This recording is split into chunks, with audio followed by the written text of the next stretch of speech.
firman-Nya.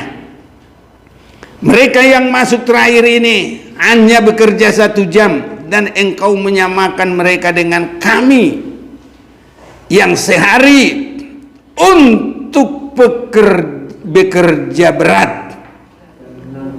dan menanggung panas terik matahari. Tapi Tuhan itu menjawab seorang dari mereka, saudara, aku tidak berlaku tidak adil terhadap engkau. Bukankah kita telah sepakat sedinar sehari? Haleluya. Kalau sudah sepakat, ya udah, nggak boleh protes. Mau apapun itu, semua tergantung kebaikan Tuhan. Ambillah bagianmu dan pergilah. Aku mau memberikan kepada orang yang masuk terakhir ini sama seperti kepadamu. Tidakkah aku bebas mempergunakan milikku menurut kehendak hatiku? Atau iri hatikah engkau karena aku bermurah hati? Sering sekali saudaraku, Allah kebaktian udah bertahun-tahun aku melayani, aku udah bertahun-tahun, kok masih begini? Haleluya, Tuhan kita itu adil. Bersyukurlah. Kalau Tuhan panggil kita boleh selamat, kita boleh masuk surga, bersyukurlah kepada Tuhan. Ini saudara-saudaraku.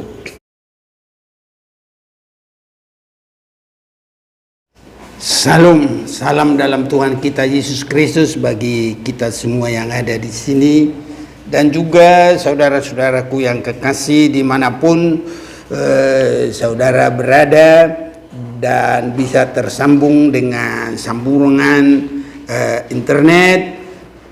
Tuhan menyucikan kita semua, Tuhan menolong kita semua, mengurapi kita semua, terarah kepada firman, dan supaya kita semakin mengerti kehendak Tuhan. Terlebih dalam posisi gereja di akhir zaman ini, karena kita tidak asal-asalan, tidak sembarangan, tidak ikut-ikutan, tapi Tuhan sudah tetapkan bagaimana gereja yang berkenan kepadanya. Itu sebabnya kita harus semakin banyak memperhatikan firman Tuhan. Saya mau mengajak kita membaca di dalam kitab Perjanjian Baru. Kita mau baca Alkitab kita di dalam Perjanjian Baru. Kita akan membaca dari kitab Injil Matius. Injil Matius pasal yang ke-20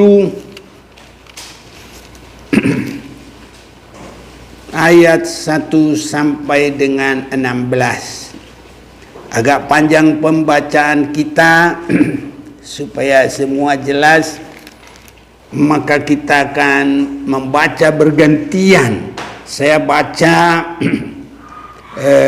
ayat yang pertama dan saudara-saudara akan baca ayat yang kedua secara bersamaan. Matius pasal 20 ayat yang pertama dengan perikop di atas, perumpamaan tentang orang-orang upahan di kebun anggur. Adapun hal kerajaan surga sama seperti seorang tuan rumah yang pagi-pagi benar keluar mencari pekerja-pekerja untuk kebun anggurnya. Setelah ia sepakat dengan pekerja-pekerja itu mengenai upah sedinar sehari, ia menyuruh mereka ke kebun anggurnya. Kira-kira pukul 9 pagi ia keluar pula, dan lihatnya ada lagi orang-orang lain menganggur di pasar. Katanya kepada mereka, pergi jualah kamu ke kebun anggurku, dan apa yang nampas asal diberikan kepadamu. Dan mereka pun pergi. Kira-kira pukul 12 dan pukul 3 petang ia keluar pula dan melakukan sama seperti tadi. Kira-kira pukul 5 petang ia keluar lagi dan mendapati orang-orang lain pula. Lalu katanya kepada mereka, mengapa kamu mengaku saja di sini sepanjang hari? Kata mereka kepadanya, karena tidak ada orang yang mengupah kami. Katanya kepada mereka, pergi jugalah kamu ke kebun anggurku. Ketika orang tua itu berkata kepada mantunya, panggillah pekerja-pekerja itu dan bayarkan upah mereka, mulai dengan mereka yang masuk terakhir hingga mereka yang masuk terdahulu.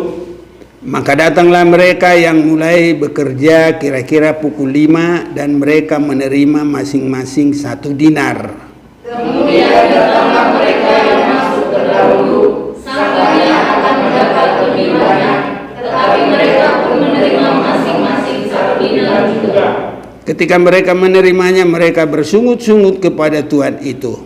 Katanya, mereka yang masuk terakhir ini hanya bekerja 1 jam, dan engkau menyamakan mereka dengan kami yang sehari untuk bekerja berat dan menanggung panas terik matahari. Tapi Tuhan itu menjawab seorang dari mereka, saudara, aku tidak berlaku tidak adil terhadap engkau. Bukankah kita telah sepakat sedinar sehari? Ambillah bagianmu dan pergilah. Aku mau memberikan kepada orang yang masuk terakhir ini sama seperti kepadamu. Tidakkah aku bebas mempergunakan milikku menurut kehendak hatiku, atau iri hatikah engkau karena aku murah hati bersama kita? Demikianlah orang yang terakhir akan menjadi yang terdahulu, dan yang terdahulu akan menjadi yang terakhir. Saudara-saudaraku, saya lihat dari firman ini penting sekali kita setia dalam panggilan Tuhan, mengucap syukur dalam keadilan Tuhan, setia dalam panggilan Tuhan dan mengucap syukur di dalam keadilan Tuhan. Saya memperhatikan ada 3 panggilan bagi umat Tuhan di akhir zaman ini. Yang pertama adalah panggilan menerima keselamatan. Ini saudara-saudaraku. Dan yang kedua adalah panggilan bekerja melayani Tuhan. Dan yang ketiga adalah panggilan berani menderita untuk Tuhan. Ini semua adalah bertingkat, saudara-saudaraku. Namun kita tidak akan memperhatikan secara semuanya.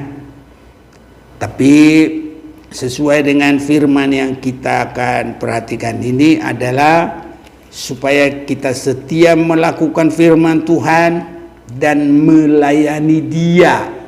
Jadi kalau saya sebut tadi 3 hal, maka ini kita yang kedua. Jadi seorang Tuhan yang pagi-pagi benar keluar mencari pekerja untuk kebun anggurnya. Pagi-pagi sekali di dalam bangsa Israel, sekitar jam 6 itu adalah masa berakhirnya jaga malam, karena sudah pagi. Jadi itu sekitar jam 6. Itu namanya pagi-pagi sekali. Karena jaga malam itu ada 3 kali pergantian. Yang pertama bertugas jam 6 sampai jam 9, baru diganti.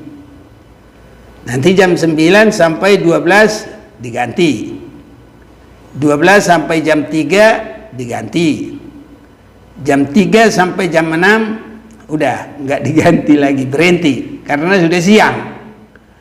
Sudah mulailah pagi-pagi benar. Jadi saya perhatikan kalau mengikuti ini, pagi-pagi benar dia keluar jam 6 mencari orang yang bekerja di kebun anggur. Dan kalau kita perhatikan, nanti bekerjanya itu juga sampai selesai jam 6 sore, karena itu sudah mulai memasuki malam. Ya, itu sebabnya kita baca ayat 8 tadi, Matius 20, ketika hari malam Tuhan itu berkata kepada mandurnya, panggillah pekerja-pekerja itu dan bayarlah upah mereka, mulai dengan mereka yang masuk terakhir hingga mereka yang masuk terdahulu.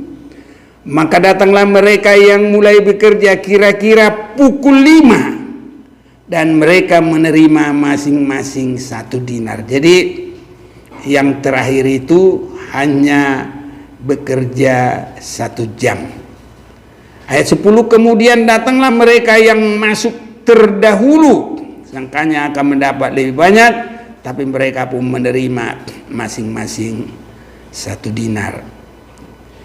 Jadi kita lihat ayat 12 yang terakhir itu benar-benar kerjanya cuma 1 jam, 5 sampai 6. Ayat 12 katanya mereka yang masuk terakhir ini hanya bekerja 1 jam. Dan engkau menyamakan mereka dengan kami yang sehari untuk bekerja berat dan menanggung panas terik matahari. Jadi yang terakhir itu bekerjanya 1 jam, yang pertama bekerjanya siapa tahu? 12 jam. Yang pertama sekali dari jam 6 sampai jam 6, 12 jam. Itu 1 hari penuh. Tapi yang terakhir bekerjanya hanya 1 jam.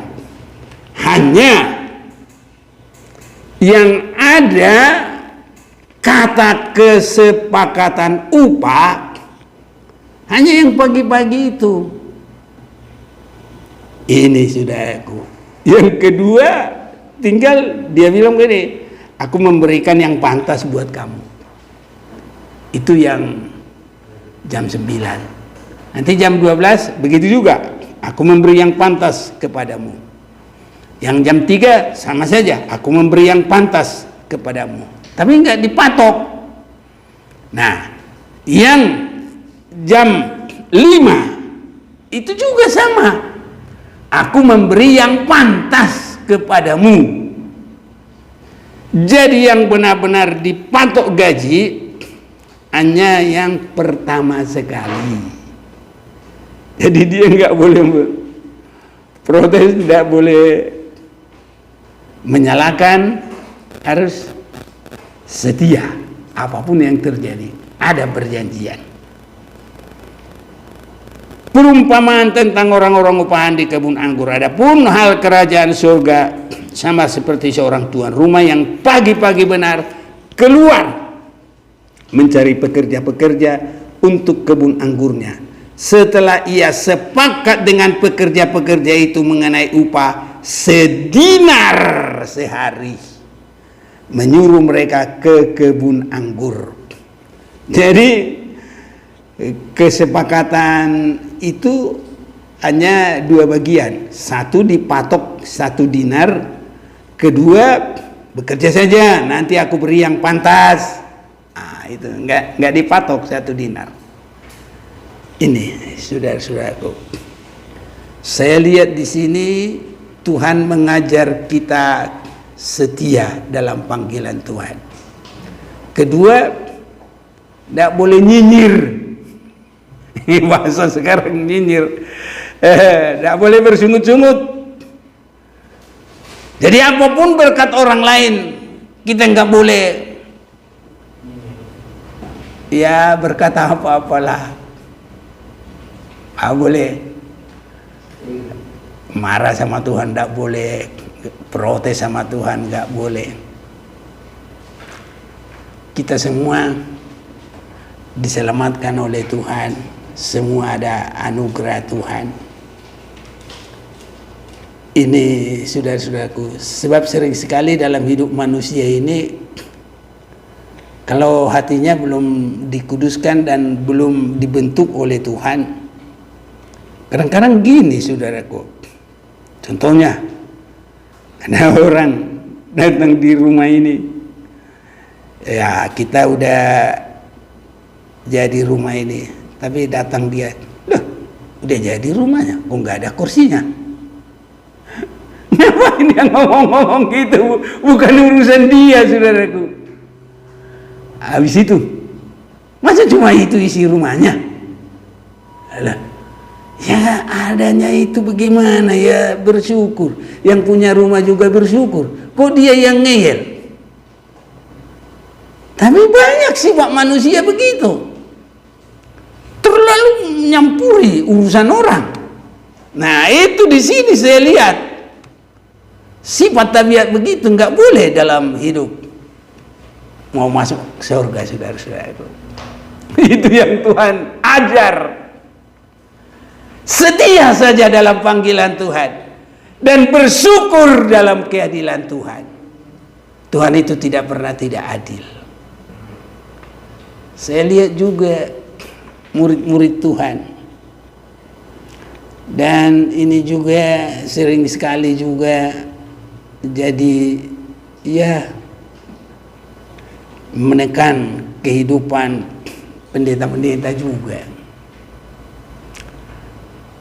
12 murid Tuhan yang pernah khotbah, sekali khotbah 3.000 mendengar dan 3.000 dibaptis. Siapa itu kira-kira? Petrus. Cuma dia, saudaraku. Kalau Yohanes nyinyir, wah cuma dia. Saudara-saudaraku kalau bilang kita aku juga. Nah, ini sudah nggak boleh, saudara-saudaraku. Nggak diterima yang begini ini. Nggak mengakui keadilan Tuhan, nggak bersyukur. Itu sebabnya kita harus yakin Tuhan itu adil.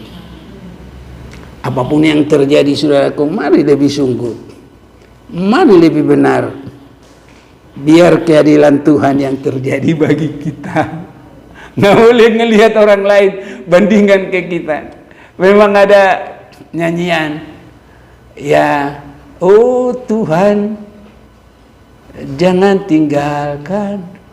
Nah, jadi kalau bahasa Batak, naung dilioko tudongan, leo nang diau, Yesus, pasu au, naung dilioko tudongan, leo nang diau. Ya kalau minta diberkati ya boleh, tapi kalau mau protes, Tuhan itu keberkatan aku kok enggak, itunya enggak boleh. Sampai di situ enggak boleh. Ya kalau kita rindu begini, Tuhan Engkau sudah pakai dia, pakai juga saya, tolong Tuhan. Itu namanya kita menyodorkan diri.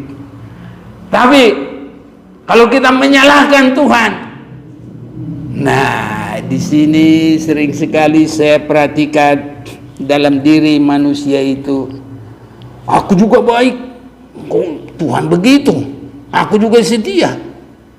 Bahkan sering sekali banyak orang merasa aku melebihi dari dia, kok begitu, aku melebihi dari dia, kok begitu. Kita harus yakin Tuhan itu adil. Itu yang kita baca di sini. Nah, makanya tadi kita perhatikan ya, mulai ayat 12 katanya, mereka yang masuk terakhir ini hanya bekerja 1 jam dan engkau menyamakan mereka dengan kami yang sehari untuk bekerja berat dan menanggung panas terik matahari. Tapi Tuhan itu menjawab, seorang dari mereka, "Saudara, aku tidak berlaku tidak adil terhadap engkau. Bukankah kita telah sepakat sedinar sehari?" Haleluya. Kalau sudah sepakat, ya udah, nggak boleh protes, mau apapun itu. Semua tergantung kebaikan Tuhan. Ambillah bagianmu dan pergilah. Aku mau memberikan kepada orang yang masuk terakhir ini sama seperti kepadamu. Tidakkah aku bebas mempergunakan milikku menurut kehendak hatiku? Atau iri hatikah engkau karena aku bermurah hati? Sering sekali saudaraku, Allah kebaktian udah bertahun-tahun aku melayani, aku udah bertahun-tahun kok masih begini. Haleluya, Tuhan kita itu adil. Bersyukurlah. Kalau Tuhan panggil kita boleh selamat, kita boleh masuk surga, bersyukurlah kepada Tuhan. Ini saudara-saudaraku, itu sebabnya kalau kita perhatikan ini, panggilan yang pertama, ada perjanjian 1 hari 1 dinar, disepakati, sepakat semuanya. Jadi kita panggilan apapun saudaraku, keselamatan, pelayanan, kalaupun nanti kita sudah semakin setia, semakin meningkat saudaraku, masuk dalam panggilan ketiga, sengsara Tuhan. Seperti Musa, dia tinggalkan posisi putra mahkota dan dia lebih baik menderita bersama dengan umat Tuhan. Itu panggilan ketiga saudara-saudaraku. Tapi apalagi masuk ke situ susah. Ya, karena itu adalah kehidupan Yesus. Tapi kalau kita mau seperti Yesus, ya harus siap saudaraku masuk dalam panggilan penderitaan. Kiranya Tuhan tolong kita. Nah, itu hari Minggu kita baca Ibrani 12. Saya baca juga ya, mulai ayat 26. Ibrani 11 ayat 26. Ayat 24. Jadi Ibrani 11 ini adalah bapak-bapak beriman ini saudaraku. Jadi Ibrani 11 ayat 24. Karena iman maka Musa setelah dewasa menolak disebut anak putri Firaun. Anak putri Firaun itu artinya putra mahkota, pewaris kerajaan. Saudaraku, bayangkan kalau dalam kerajaan itu bagaimana? Di kipas ada pelayan-pelayan, ada semuanya. Dan itu terus nanti, karena dia akan jadi raja. Tapi dia sedang masih putra mahkota. Tetapi dia tolak. Karena apa? Ayat 25. Karena ia lebih suka menderita sengsara dengan umat Allah. Amin saudaraku. Kita biar boleh semakin mengerti. Ini panggilan yang ketiga ini. Sesudah panggilan keselamatan, sudah ada panggilan pelayanan. Kalaupun menderita, harus tetap setia. Karena setia tadi dalam panggilan Tuhan dan mengucap syukur dalam keadilan Tuhan. Nah, begitu saudara-saudaraku. Karena ia lebih suka menderita sengsara dengan umat Allah daripada untuk sementara menikmati kesenangan dari dosa. Ia menganggap penghinaan karena Kristus sebagai kekayaan yang lebih besar daripada semua harta Mesir. Lah, ini saudaraku, bukan logam mulia, bukan harta, bukan duit, harta Mesir. Ini harta Mesir itu enggak tanggung-tanggung, tapi itu disamakan dengan penghinaan karena Kristus itu lebih mahal, saudaraku. Haleluya. Jadi berarti kita kalau dihina, diolok orang, nggak boleh marah.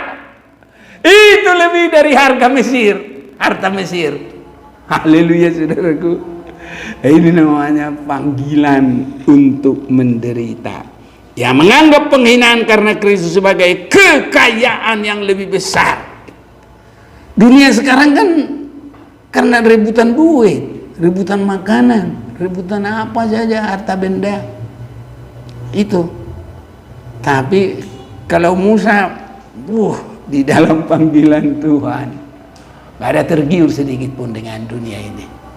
Sama dengan Yesus. Waktu Yesus dicobai, cobaan yang ketiga apa kedua, dia dibawa ke atas gunung dan iblis berkata, lihat semua harta dunia ini aku berikan kepadamu asal engkau mau tunduk menyembah kepada saya. Yesus berkata, hanya Tuhan yang disembah. Yesus lebih baik menderita, harus mati untuk menyelamatkan dunia ini daripada langsung itu hadiah dari iblis. Itu artinya Yesus kan datang ke dunia untuk menyelamatkan dunia. Sudah ditawarkan oleh iblis, nggak usah kamu menderita deh, saya kasih. Tapi Yesus tidak mau. Yesus harus mati, tersalib, menderita untuk menebus dunia ini. Sehingga kita bukan diselamatkan, bukan ditebus dengan uang dan perak, tapi melainkan dengan darah yang mahal. Ini saudara-saudaraku. Jadi penderitaan, penghinaan Kristus adalah kekayaan yang lebih besar daripada semua harta Mesir. Banyak orang kalau sudah mulai dihina, diolok, iya, langsung murtad, saudara-saudaraku. Tapi kalaupun itu terjadi, kita harus mengerti bahwa kita sedang diberi kekayaan surgawi. Saudara yakin? Haleluya. Karena kita kalau bersama menderita akan bersama dengan Dia. Nanti kita akan baca dulu 2 Timotius 2 ayat 10-11. Ayo, bantu tolong.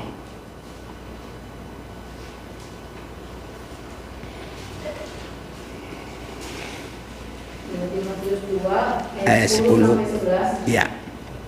Karena itu aku sabar menanggung semuanya itu bagi orang-orang pilihan Allah, supaya mereka juga mendapat keselamatan dalam Kristus Yesus dengan kemuliaan yang kekal. Benarlah perkataan ini, jika kita mati dengan Dia, kita pun akan hidup dengan Dia.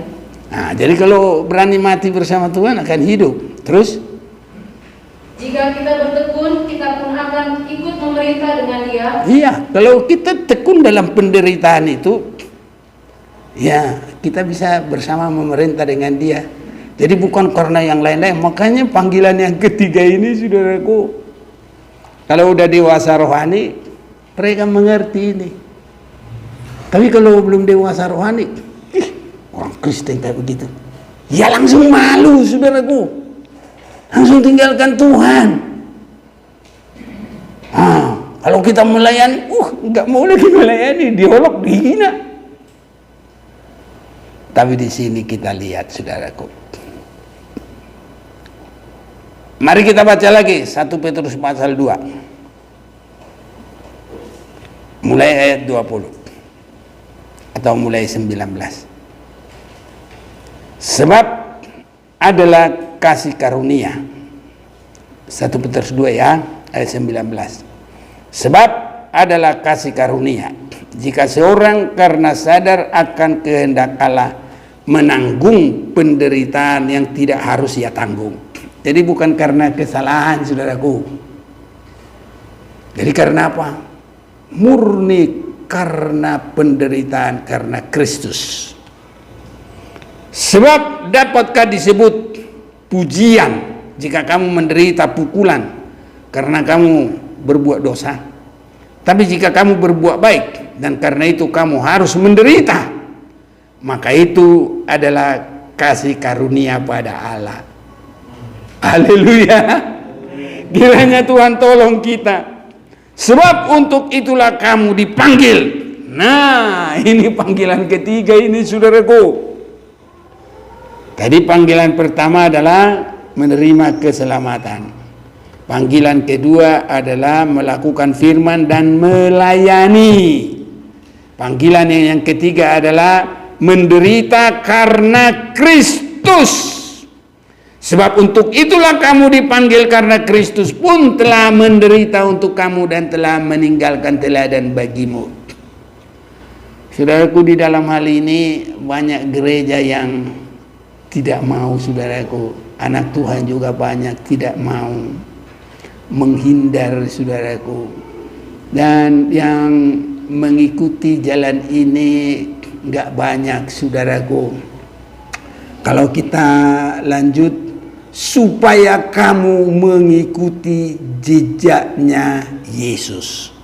Nah, itu N huruf besar itu menunjuk Yesus. Jadi kalau saya terjemahkan, sebab untuk itulah kamu dipanggil, karena Kristus pun telah menderita untuk kamu dan telah meninggalkan teladan bagimu, supaya kamu mengikuti jejaknya atau jejak Yesus.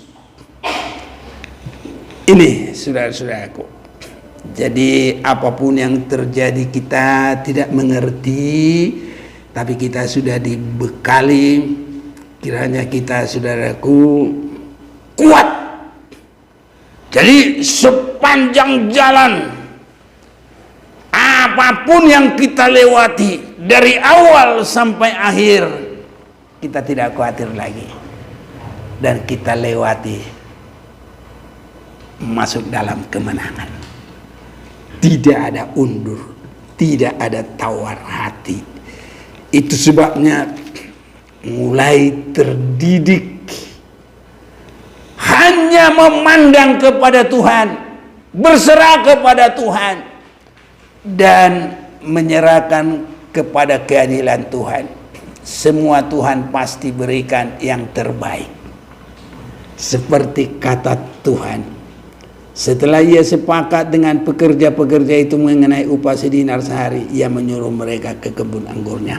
Nah, ini ayat 3, kira-kira pukul 9 pagi ia keluar pula, dan dilihatnya ada lagi orang lain menganggur di pasar. Katanya kepada mereka, pergi jugalah kamu ke kebun anggurku, dan apa yang pantas kuberikan kepadamu.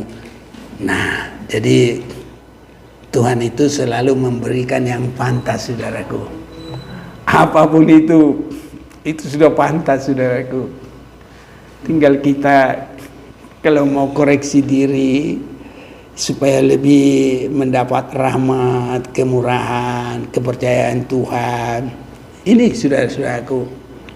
Tapi apapun kita ini, semua ini masih dalam suasana yang pantas. Itu sesuai semua.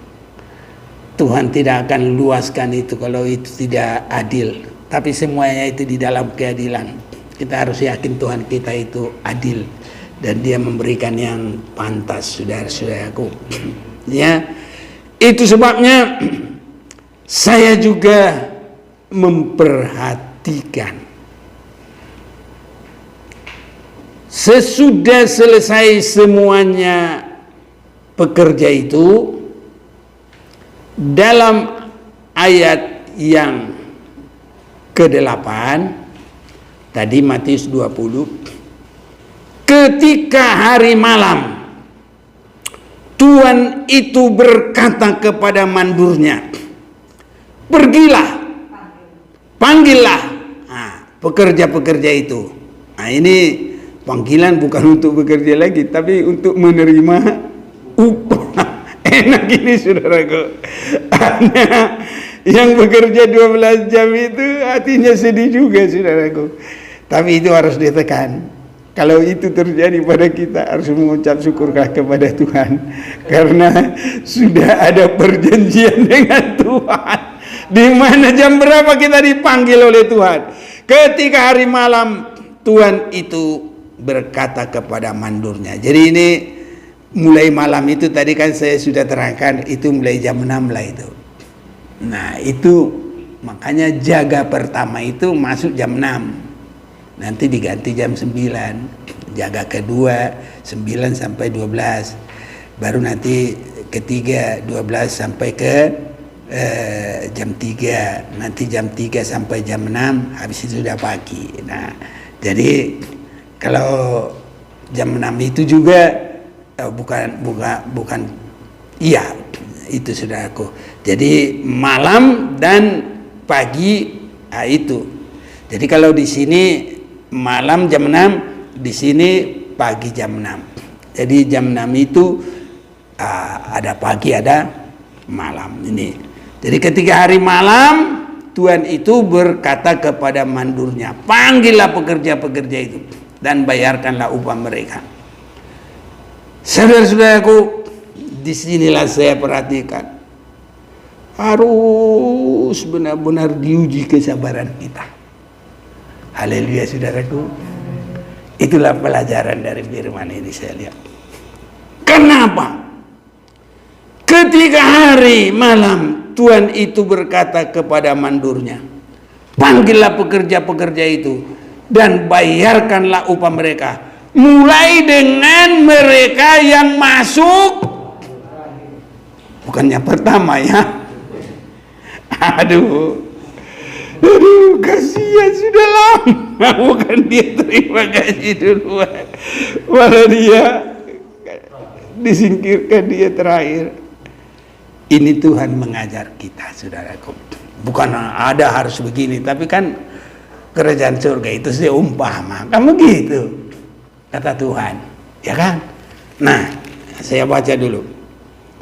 Adapun hal kerajaan surga, ini ayat 1 ya.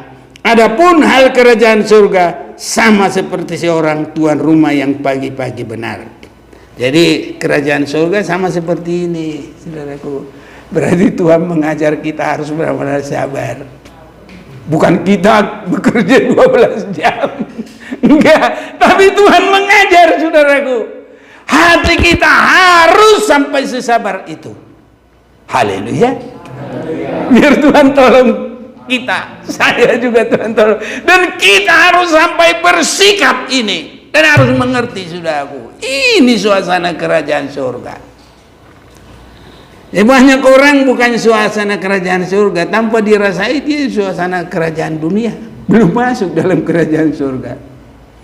Makanya perhatikan cara kita belajar, cara kita mendengar, cara kita menghargai firman, dan harus sampai kita mengerti firman apa yang kita terima.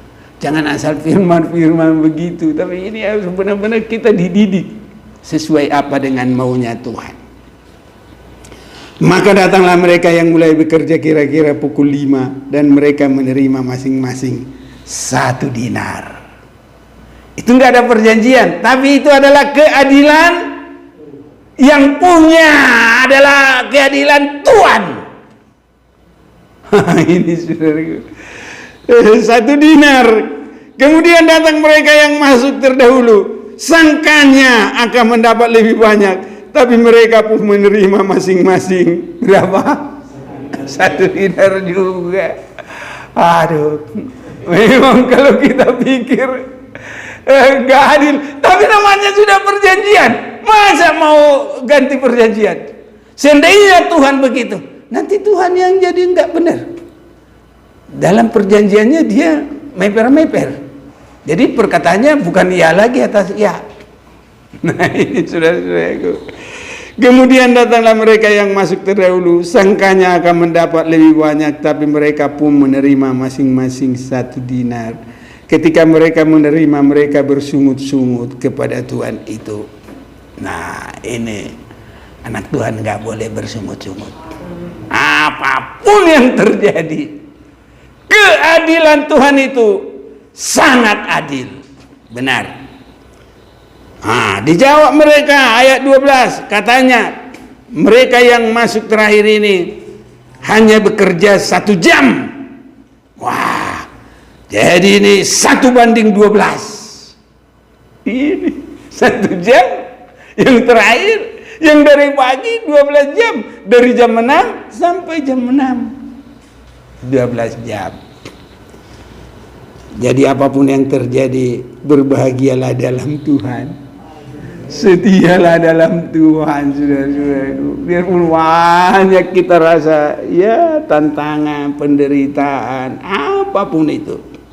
Kalau sudah masuk penderitaan, itu adalah kedewasaan dan sudah semakin masuk dalam kekayaan surga. Karena berbahagia kalau kita dinista, diolok dan menderita karena Kristus. Itu saudaraku. Engkau menyamakan mereka dengan kami yang sehari suntuk. Kalau secara kayaknya benar juga. Tapi dalam keadilan Tuhan tidak boleh. Kalau sudah ada persetujuan, laksanakan. Amin saudaraku. Kita setia sampai Tuhan Yesus datang. Biar menanggung panas terik matahari, biar sehari suntuk bekerja berat. Mungkin yang sore-sore itu enggak bekerja berat lagi, sudah habis dikerjain yang lain-lain, yang masuk jam pagi, yang masuk jam 9, yang masuk jam 12, yang masuk jam 3, mungkin udah dikerjain, jadi yang jam 5 itu tinggal enak-enak aja saudaraku.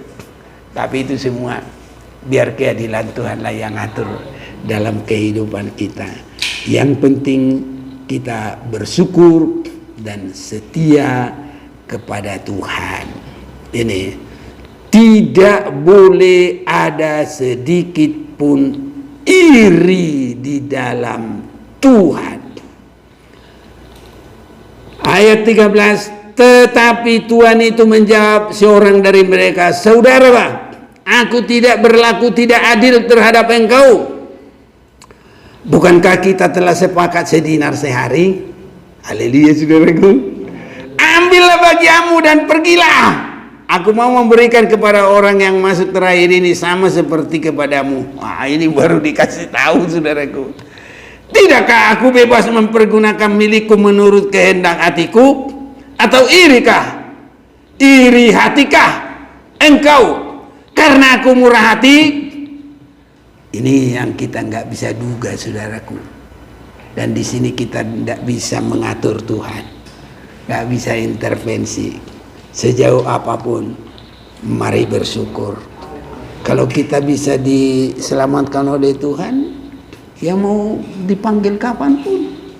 Kalau kita masih mau dipakai oleh Tuhan melayani, jadi tadi diselamatkan yang pertama, baru melayani.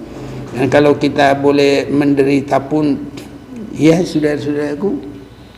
Tapi kalau kita perhatikan panggilan yang ketiga, itu dia sudah langsung itu kepada sebenarnya menderita saudaraku ya. Jadi yang pertama diselamatkan, yang kedua adalah melayani dan melakukan firman. Jadi kepada yang terakhir ini menderita, itu sebenarnya udah diawali ada pengalaman setia kepada firman dan setia kepada penderitaan, dan dia sudah diselamatkan. Ini saudara-saudaraku, tetapi inilah diberitakan mengajar kita bagaimana sikap di dalam kerajaan surga, bagaimana tabiat anak-anak Tuhan yang siap bagi hari kedatangan Tuhan untuk hidup yang kekal selamanya. Jadi dicipta dalam karakter yang sudah ditentukan oleh Allah. Makanya enggak asal-asal begitu saja saudaraku yang ke surga itu.